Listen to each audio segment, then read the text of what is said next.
Have you ever wondered how these massive companies seem to know absolutely everything about their business? From sales trends last quarter right down to customer behavior in a single city? Well, the secret, it isn't magic. It's a really powerful tool called a data warehouse. So let's dive in and demystify how businesses turn total data chaos into crystal clear insights. But first, let's start with a problem that, let's be honest, almost every company faces today. You're collecting tons and tons of data. So why is it so hard to get a straight answer to a simple question? The truth is, your data is probably all over the place. I mean, think about it. You've got sales data in one system, your marketing campaigns in another, HR records somewhere else, and all your logistics info in yet another database. This image here, it just says it all, doesn't it? It's this chaotic universe of information. Each system is speaking its own language, and trying to get them all to talk to each other is a massive headache.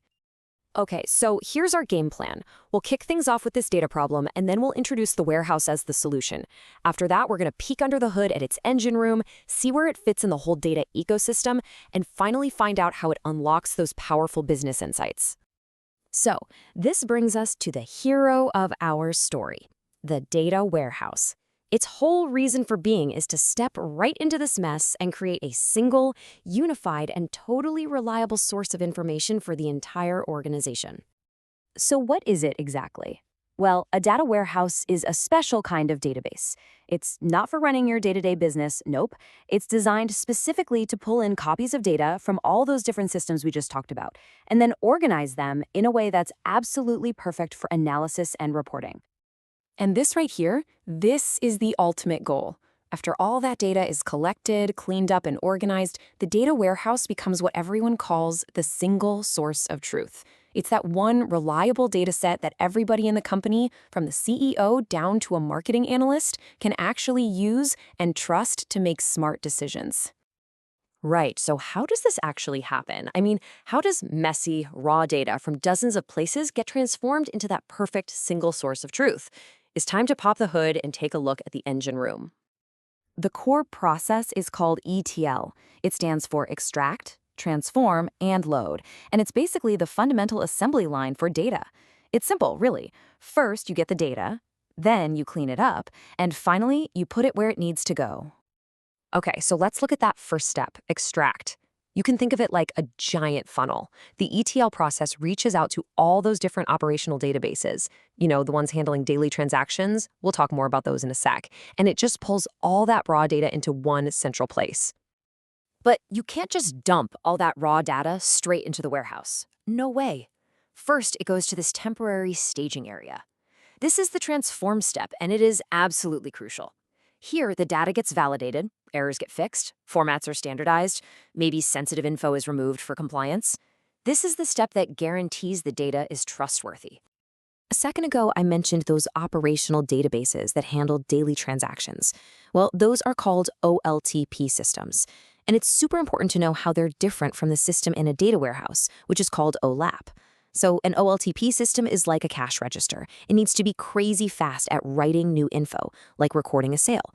An OLAP system, on the other hand, is built for incredibly fast reading and analysis of huge amounts of history. It's like a business analyst's microscope.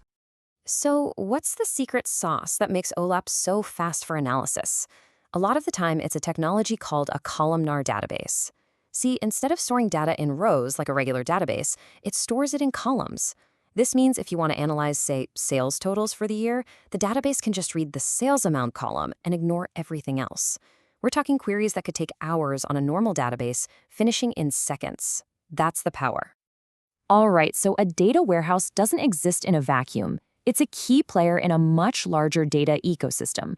Let's zoom out a little and clarify a few other terms you've probably heard tossed around: data marts and data lakes. You'll often hear data warehouse and data lake in the same breath. Here's the key difference: structure. A warehouse stores clean, processed, structured data. A data lake, that's more like a vast reservoir. It stores huge amounts of raw data, structured, unstructured, doesn't matter, all in its original format. So what about a data mart? Well, if a data warehouse is the main public library for the whole company, a data mart is like a special collection in the back, curated just for one group, like the history department or the science section. It's a smaller, super focused version built for a specific team's needs. So, the bottom line is scope. A data warehouse serves the whole enterprise with really detailed data. A data mart serves just one department, often with summarized data, which makes it way simpler and faster for their specific questions. Okay, we've covered the why and the how. Now for the best part, the payoff. What can you actually do with all this beautifully organized data? This is where we unlock the real business insights. Now, to make analysis easy and intuitive, the data inside the warehouse can't just be some giant, messy spreadsheet. It needs a logical structure, and that's where data models come in. By far the most popular one for warehouses is a simple but really powerful model called the star schema. And this is what it looks like in practice. You have a central fact table that holds the numbers, the events you're measuring, like book loans. Then, that's connected to several dimension tables that provide the context. Who loaned the book? What was the book? When was it loaned? It looks like a star, and it makes asking really complex questions surprisingly simple. So this elegant structure is exactly what allows analysts to perform those powerful OLAP operations, what people often call slicing and dicing the data. Let's take a quick look at what those operations actually do. First, you can roll up. This is basically like zooming out to see the big picture. Just like in this diagram, you can take detailed sales figures from individual cities and aggregate or roll them up into a single total for the entire country. Next up is drill down, which, you guessed it, is the exact opposite. If you spot an interesting trend at a high level, say a huge spike in sales in the first quarter, you can drill down into the data to see the details, breaking it down by month or even by day to figure out what's going on. And finally, we have slice and dice. A slice lets you take a single cross-section of your data, like looking at all sales, but only for the first quarter. Dicing gets even more specific, letting you zoom in on a tiny subcube of data using multiple criteria. This is how you answer those really specific questions, like which products are selling to which age group in which city. It makes hyper-targeted marketing possible. And that pretty much brings us to the end. A data warehouse gives you the incredible power to turn a messy flood of information into a clear, trustworthy resource. It gives you the tools to ask almost any question you can think of about your business. Which leaves us with just one final, powerful thought. What's the right question to ask next?